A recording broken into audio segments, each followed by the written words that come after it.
Now we are having someone very special who will going to really deliver what is the real woman empowerment.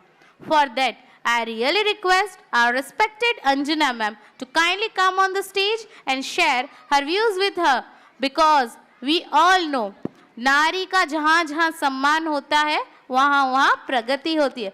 हम भी जानते हैं हमारे school पूरी admin department में सारी गर्ल्स और सारी लेडीज ही है। उनका पूरा का पूरा व्यू शेयर करने के लिए आ रहे हैं Anjana ma'am. So please give her a huge round of applause. I request Anjana ma'am to kindly come on the stage and share her views. Thank you, ma'am. જય શ્રી કૃષ્ણ વટવા માતા બની બાળકને જન્મ આપનાર, દીકરી બની પિતાનું નામ રોશન કરનાર, બહેન બની ભાઈની સંભાળ રાખનાર, તો કુળવધુ બની ત્રણ કુળને તારનાર એવી નારી સન્માનીય છે, વંદનીય છે, આદરણીય છે। વૈદિક કાળથી આપણા દેશમાં નારીને ઉચ્ચ સ્થાન આપેલું છે। નારીને નારાયણી કહી છે, કારણ કે નારીએ એવા તમામ જન્મ આપેલો છે કે જેમના કાર્યો માટે હજુ પણ એમને યાદ કરીએ છીએ। છત્રપતિ શિવાજીરાવ, સંભાજી, મહારાણા પ્રતાપ, વિક્રમાદિત્ય, પૃથ્વીરાજ ચૌહાણ, રાણી લક્ષ્મીબાઈ, આ બધાને યાદ કરીએ ને ત્યારે ખરેખર ગૌરવ થાય। કેવી માતા છે, કેવી કઈ માટીની બનેલી હશે, કેવું ઘડતર કર્યું હશે, કેવા સંસ્કાર આપ્યા હશે। ખરેખર ગૌરવ લેવા જેવી વાત છે।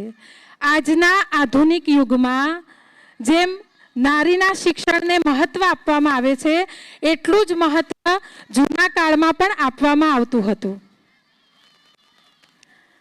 બધી જ વિદ્યામાં પારંગત એવી સ્ત્રી સેજ પણ અહંકાર વિના આખા કુટુંબને એક તાંતણે બાંધી રાખતી અને જરૂર પડે ત્યારે યુદ્ધમાં પણ ઝંપલાવતી।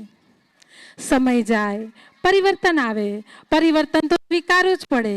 પરિવર્તન સ્વીકાર્યા વગર ચાલે જ નહીં, કારણ કે આજના ફાસ્ટ જમાનામાં બધાને બધું આવડતું જ હોવું જોઈએ।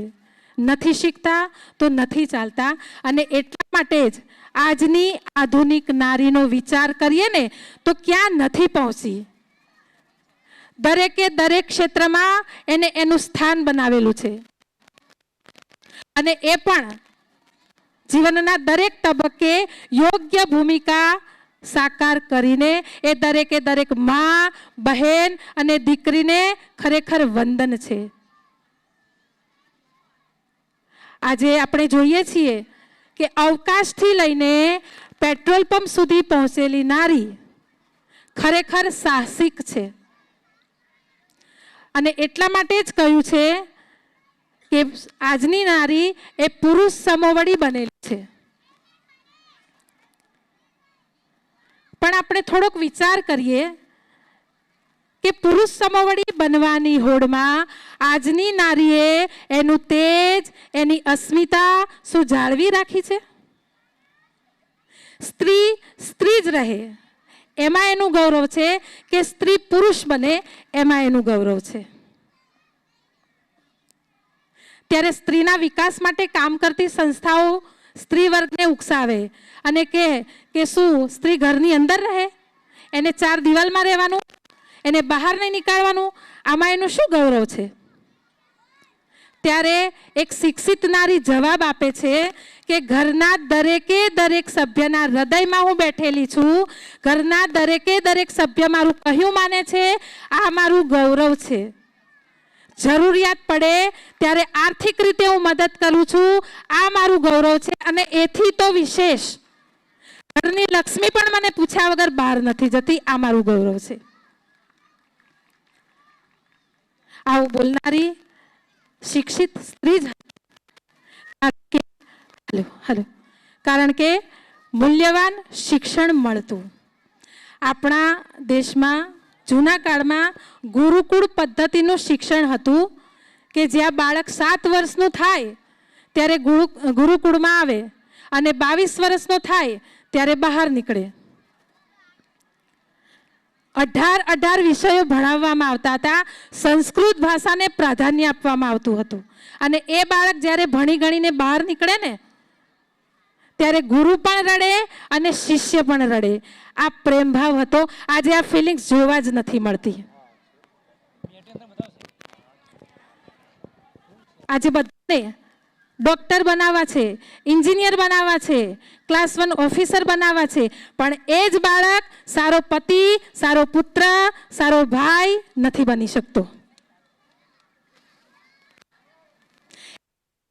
હલો, એક અંગ્રેજ આવ્યો હતો આપણા દેશમાં, લોર્ડ મેકોલે.